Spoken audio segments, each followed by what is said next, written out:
জয়পুরহাটের ৪ বছর বয়সে এক শিশু নিখোঁজ। জয়পুরহাট জেলার কালাই উপজেলার হিমাইল গ্রাম থেকে রাদিয়া আক্তার রুহি নামের এক ৪ বছরের বয়সী শিশু নিখোঁজ হয়েছে।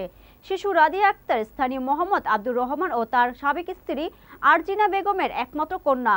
জয়পুরহাট জেলা প্রতিনিধি মাফিজুল ইসলাম আইটিভি বাংলাকে জানিয়েছেন, ২৪ মে সকাল 11:30টায় শিশুটি তার বাবার বাড়ি থেকে পার্শ্ববর্তী মায়ের বাড়িতে যাওয়ার উদ্দেশ্যে রওনা হয়, কিন্তু এরপর থেকে তাকে আর খুঁজে পাওয়া যাচ্ছে না।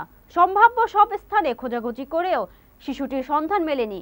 নিখোঁজ হওয়ার সময় রাদিয়ার পরনে গোলাপি রঙের টপস, পায়জামা এবং পায়ে ছিল জুতা। শিশুটি শ্যামবরণের ও হালকা চিকন গঠনের। পরিবারের পক্ষ থেকে জানানো হয়েছে, ঘটনার দিনই শিশুটির মা কালাই থানায় একটি সাধারণ ডায়েরি করেছেন। এছাড়াও র‍্যাব ৩ সিপিসি ৩ জয়পুরহাট ক্যাম্পে অভিযোগ দায়ের করেছে শিশুটির বাবা। এই ঘটনায় হিমাইল গ্রামের স্থানীয় ২ ব্যক্তি মোহাম্মদ মনসুর রহমান ও মোহাম্মদ সবুজ হোসেন সাক্ষী হিসেবে জানিয়েছেন যে তারা বিষয়টি অবগত করেছেন। শিশুটিকে খুঁজে পেতে আইনশৃঙ্খলা বাহিনীর সহযোগিতা কামনা করছে পরিবার।